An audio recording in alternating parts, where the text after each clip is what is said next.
जिन्होंने भी ट्रम्प का पहला कार्यकाल 2017 से 2021 वाला देखा है वो लोग बहुत अच्छी तरीके से जानते होंगे कि ये तो होना ही था।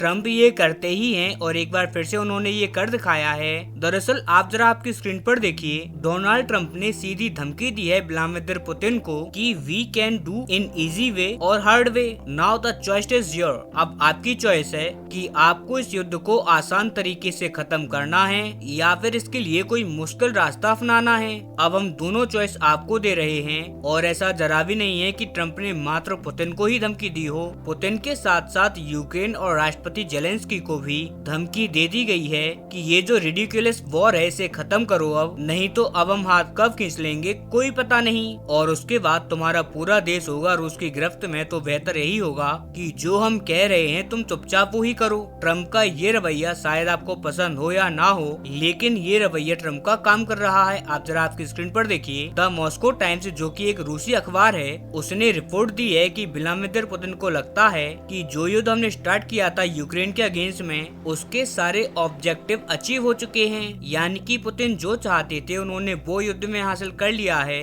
और अब ऐसी खबरें फ्यूचर में और भी ज्यादा आएंगी, क्योंकि जब दो देशों के बीच में विवाद होता है और उस विवाद को खत्म करने के लिए जब बातचीत स्टार्ट होती है तो उससे पहले मामले को ठंडा करने के लिए ऐसी ही खबरें निकल कर सामने आती हैं। और अब ऐसा ही हो रहा है रूस के द्वारा भी, साथ ही यूक्रेन के साइड से भी सिग्नल मिल चुका है कि वो भी बातचीत की टेबल पर आने के लिए रेडी हैं। और अगर एक सही टर्म उनको मिलती है तो वो भी इस युद्ध को खत्म कर देंगे। यानी कि देखा जाए कि जो दोनों पार्टी की तरफ से ये कहा जा रहा था कि रूस और यूक्रेन कभी युद्ध खत्म नहीं करेंगे और न ही कभी बातचीत करेंगे, तो ये कहीं ना कहीं ट्रम्प के आने के बाद और ट्रम्प के द्वारा जो ये आक्रामक रवैया दिखाया गया है उसी के बाद दोनों देशों के ये जो तेवर हैं वो जरा ढीले पड़े हैं और अब दोनों देश बातचीत के लिए रेडी हैं। और जब ये लोग बातचीत के लिए रेडी हैं तो बहुत ही जल्द सीज फायर भी हो जाएगा और ये जो सालों से युद्ध खिंचा आ रहा है अब वो भी अपने अंतिम चरणों में पहुंच जाएगा। लेकिन मैं आपको बता दूं कि इस बातचीत में नुकसान होने वाला है व्लादिमीर पुतिन को, और इसका कारण मैं आपको पुरानी कई सारी वीडियो में बता चुका हूँ। इसका कारण है कुस्क। रूस का जो कुस्क राज्य है उस पर अटैक करके यूक्रेन ने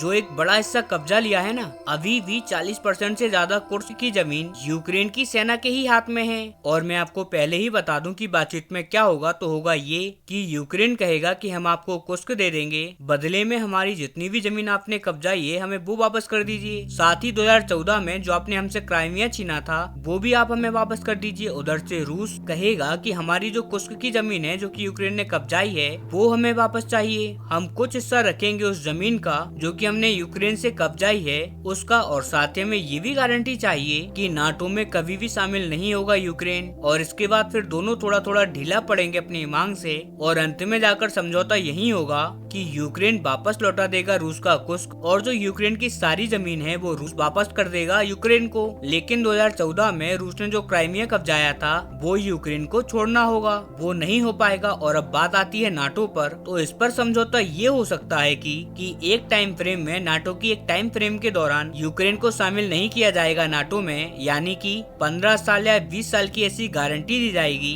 कि इन 15, 20 या 25 सालों के दौरान यूक्रेन कभी भी नाटो का हिस्सा नहीं बनेगा। कुछ इसी प्रकार का समझौता होने की आशंकाएं हैं। यूरोप से भी यही सिग्नल निकल रहे हैं, साथ ही अमेरिका से भी कुछ ऐसे ही सिग्नल आ रहे हैं कि बातचीत के दौरान यही टर्म अपनाई जा सकती हैं। और अगर बातचीत की यही टर्म होती हैं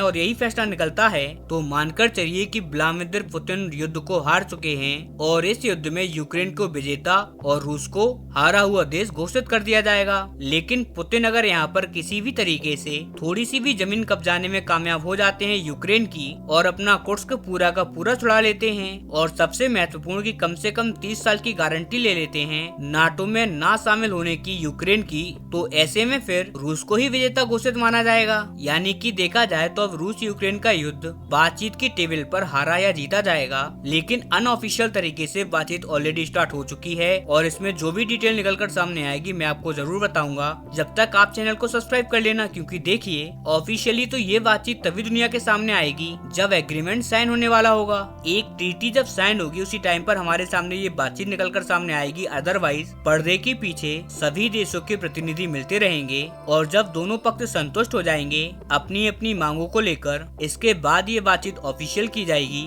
और उसके बाद हमारे सामने यानी कि पूरी दुनिया के सामने ये एग्रीमेंट साइन हो जाएगा। इसीलिए आप इस चैनल को सब्सक्राइब कर लेना, क्योंकि पर्दे के पीछे जो बातचीत हो रही है और जो सारी डील होने वाली है उसके लिए मैं आपके लिए जानकारी लेके आता रहूंगा।